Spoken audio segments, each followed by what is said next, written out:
அன்பர்களே, எனக்கு மிகவும் பிடித்தமான சாதனையாளர்களில் ஸ்ரீல பிரபுபாதரும் ஒருவர். His Divine Grace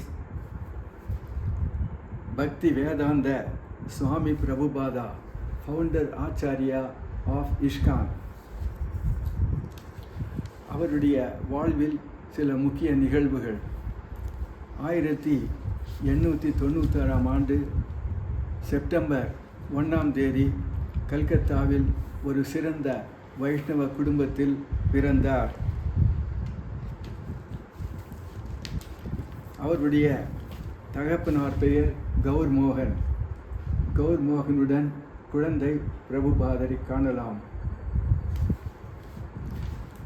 சிறு வயதிலேயே பிரபுபாதர் மிகுந்த பக்தியுடன் ராதாகிருஷ்ணர் படங்களை வைத்து பூஜை செய்வதை பார்க்கலாம்.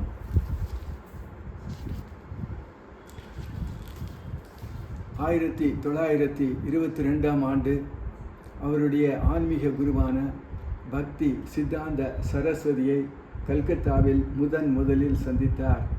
அதை நீங்கள் இதில் பார்க்கலாம்.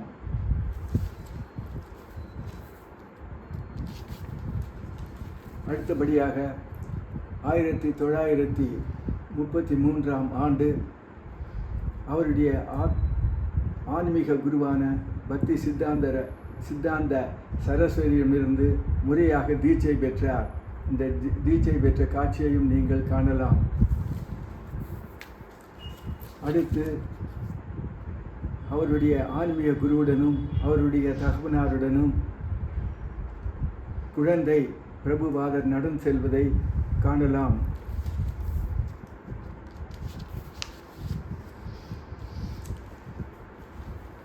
அடுத்து 1944ஆம் ஆண்டு பேக் டு காட்ஹெட் என்னும் பத்திரிகையை துவங்கினார். அதை காட்சியையும் நீங்கள் காணலாம்.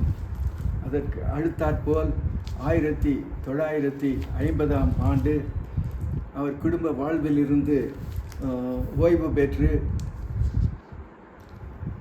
வானப்பிரஸ்தம் பெற்றார். அடுத்து 1959ஆம் ஆண்டு அவர் சந்நியாசம் ஏற்று அவருடைய வாழ்க்கையில் முக்கியமான பணியை துவக்கினார். அடுத்து 1965ஆம் ஆண்டு அவருடைய ஆன்மீக குருவின் கட்டளையை ஏற்று கிருஷ்ண பக்தியை பரப்புவதற்காக அமெரிக்கா சென்றார். 1966ஆம் ஆண்டு உலக கிருஷ்ண பக்தி இயக்கம் ISKCON international society for Krishna consciousness அந்த இயக்கத்தை நிறுவினார். 1972இல் பக்தி வேதாந்த புத்தக அறக்கட்டளையை நிறுவினார். 1977ஆம் ஆண்டு நவம்பர் மாதம் 14ஆம் தேதி இயற்கை எய்தினார். அவருடைய இஷ்ட தெய்வமான பகவான் கிருஷ்ணரின் திருவடிகளை அடைந்தார். இனிமேல் வரும் வீடியோக்களில் ஸ்ரீல பிரபுபாதரின் வாழ்க்கையை விரிவாக காணலாம். நன்றி.